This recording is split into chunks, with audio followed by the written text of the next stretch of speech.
एक समय की बात है। रहीसपुर नाम का एक नगर था। उस नगर में एक संदीप नाम का लड़का और उसकी पत्नी रहती थी। संदीप की शादी एक सुंदर सी लड़की से आज से 5 साल पहले हुई थी, लेकिन उसे हमेशा लगता था कि वह उसे धोखा दे रही है। उसकी पत्नी के कुछ व्यवहार बहुत ही अलग थे। वह चैटिंग करते समय लगातार हंसते और मुस्कुराते रहती थी। जब भी संदीप उससे पूछता कि वह किससे मैसेज कर रही है, वह कभी बताती कि उसकी माँ है और कभी बताती कि उसके कुछ दोस्त हैं। वह अक्सर देर रात काम से घर पर आती थी। जब भी संदीप ने उससे पूछा कि क्या चल रहा है, वह हर बार हंसती थी। वह सिर्फ इतना कहती थी कि यह काम के कोई दबाव के कारण है या कुछ और कारण बता देती।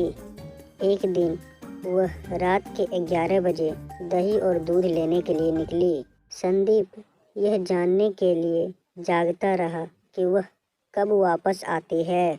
वह रात को 2 बजे वापस आई। अब बस इससे ज़्यादा संदीप और नहीं बर्दाश्त कर सकता था। उसने कुछ सबूत हासिल करने के लिए एक काम करने वाली को काम पर रख लिया। संदीप अच्छी तरह से जानता था कि बिना किसी सबूत के तलाक के फाइल को आगे बढ़ाना मूर्खतापूर्ण होगा।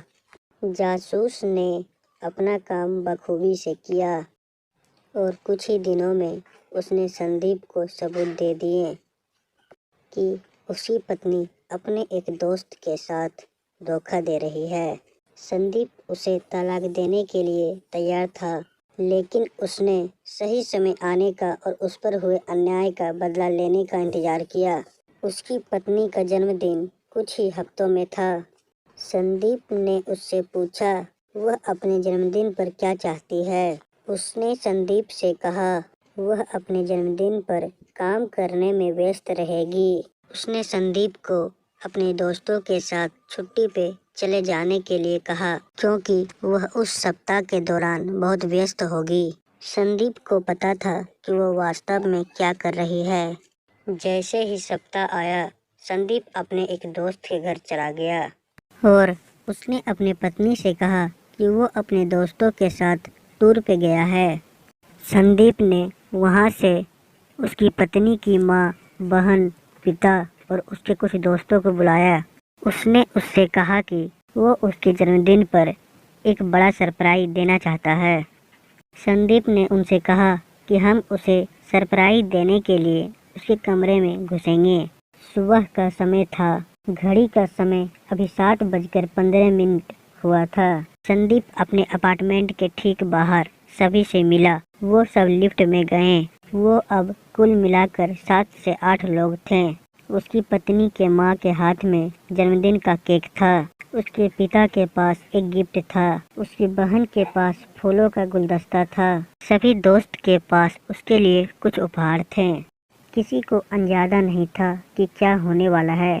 संदीप ने सभी को जितना हो सके शांत रहने के लिए कहा।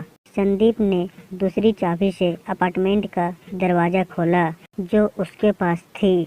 वो सभी संदीप की पत्नी को सरप्राइज देने के लिए बेडरूम में घुसे और वो वहाँ दूसरे आदमी के साथ चैन से सो रही थी। उसके पिता ने सदमे में गिफ्ट को गिरा दी। उसकी माँ के साथ भी कुछ ऐसा ही हुआ। संदीप ने ऐसा दिखावा किया जैसे कि वह इस घटना से काफ़ी टूट गया हो और जैसे उसे कुछ पता ही नहीं था और उसके दिमाग में यही चल रहा था, इससे अच्छा जन्मदिन का तोहफा कोई और हो ही नहीं सकता जो किसी पति ने अपनी बेवफा पत्नी को दिया हो। यदि आपको यह वीडियो अच्छी लगी हो तो वीडियो को लाइक कर चैनल को सब्सक्राइब कर लीजिए और बेल नोटिफिकेशन को ऑन कर लीजिए, जिससे हमारी वीडियो सबसे पहले आप तक पहुंचेगी।